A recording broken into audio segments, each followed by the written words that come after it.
গণপূর্ত অধিদপ্তর 1854 সাল থেকে এদেশের নির্মাণ এবং রক্ষণাবেক্ষণের কাজ করে আসছেন এবং ঢাকা শহর থেকে সারা দেশে যে রিমার্কেবল বিল্ডিংস এটা কিন্তু গণপূর্ত অধিদপ্তর এবং ডিপার্টমেন্ট অফ আর্কিটেকচার একটা যৌথ ভাবে আমরা এটা কাজ করে থাকি এবং সুন্দর সুন্দর ভবন এবং এলাকাও ইভেন আপনারা জানেন ধানমন্ডি এলাকা এটা কিন্তু মাস্টার প্ল্যান থেকে শুরু করে ল্যান্ড ডেভেলপমেন্ট আমাদের করা, মিরপুর এরিয়াটা আমাদের করা। তো এই যে ঐতিহ্য, এই ঐতিহ্য একটা চমৎকার ঐতিহ্য গণপূর্ত অধিদপ্তরের। তো আমরা এই ঐতিহ্য ধরে তো রাখবই। আমরা আসলে পাবলিক ওয়ার্কস মানে এখানে কিন্তু প্রথম কথাটা আছে পাবলিক, জনগণ। তো জনগণের স্বার্থে একদম একজন কৃষক থেকে আমাদের মহামান্য রাষ্ট্রপতি পর্যন্ত আমরা সার্ভিস প্রদান করে থাকি। আমরা যাতে সঠিকভাবে এই সার্ভিসটা প্রদান করতে পারি, বিভিন্ন প্রকল্প বাস্তবায়ন করতে পারি এবং পরিকল্পনায় আমরা অংশগ্রহণ করতে পারি, এটাই মোটা দাগে আমার পরিকল্পনা। আমার যে সময়কালে আমি কাজ করব, ইনশাআল্লাহ আমি কনফিডেন্টলি বলছি যে কোনো রকম নেপোটিজম, কোনো রকম টেন্ডার দুর্নীতি এটা করার কোনো সুযোগ নাই। কেউ যদি করে তাহলে সে ট্রান্সপারেন্সি উঠতে থাকবে না, তাকে আমরা ট্রান্সপারেন্টে নিয়ে আসবো। তারপরে যদি কেউ করার চেষ্টা করে, সরকারি যে বিধান আছে তাকে শাস্তি ভোগ করতে হবে। জুলাই বিপ্লবের মানে মেইন যে একটা জুলাই জাদুঘর, এই জুলাই জাদুঘর কিন্তু আমাদের গণপূর্ত অধিদপ্তর করতে বাস্তবায়িত হচ্ছে এবং এটা আমরা একটা রিমার্কেবল প্রজেক্ট। আপনারা জানেন যে আগের যে গণভবন ছিল সেটার জমি থেকে শুরু করে এটা পিডব্লিউডি ছিল, সেই জমি আমরা কিন্তু জাদুঘরকে হস্তান্তর করেছি এবং সেইখানে আমরা নির্মাণ করছি এবং এটা করার পরে একটা রিমার্কেবল একটা অ্যাচিভমেন্ট হবে এবং এটার সংস্কৃতি মন্ত্রণালয়ের প্রজেক্ট কিন্তু আমরা বাস্তবায়ন করছি এবং রক্ষণাবেক্ষণটাও আমরাই করব।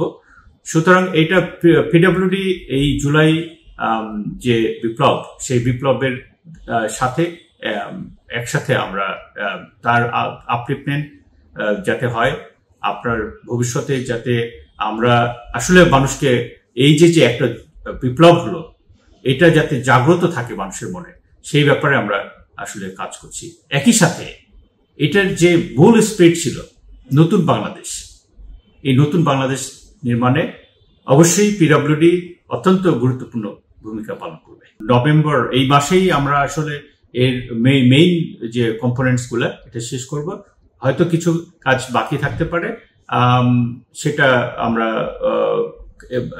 মানে কিছু আর্কিটেকচারাল নকশা এখনো আমরা হাতে পাইনি, কিন্তু মেইন কম্পোনেন্ট সেগুলা এই মাসের ভিতরে আমরা শেষ করব এবং আমার মনে হয় যে এটা উদ্বোধনের পর্যায়ে আমরা নিয়ে যেতে পারবো। নির্বাচনের আগেই আমরা শেষ করে ফেলবো। নির্বাচন না, আমার মনে হয় যে তারও আগে উদ্বোধন আমাদের সরকার পক্ষ থেকে সম্ভবত খুব শীঘ্রই এটা উদ্বোধনও করা হতে পারে। ব্যক্তিগতভাবে কেউ যদি কোনো অন্যায় করে থাকে, সেটা যদি প্রমাণিত হয়, সেটা প্রিভিয়াসই হোক, বর্তমান হোক, ভবিষ্যতেই হোক, এটা আপনার তাকে শাস্তি পেতে হবে। Simple is that. আমার সাক্ষাৎ প্রার্থী যারাই কেউ আসে, ডেফিনেটলি কোনো প্রয়োজনে আছে, আমি কিন্তু তাদেরকে প্রায়োরিটি একেবারে নাম্বার 1 দিই।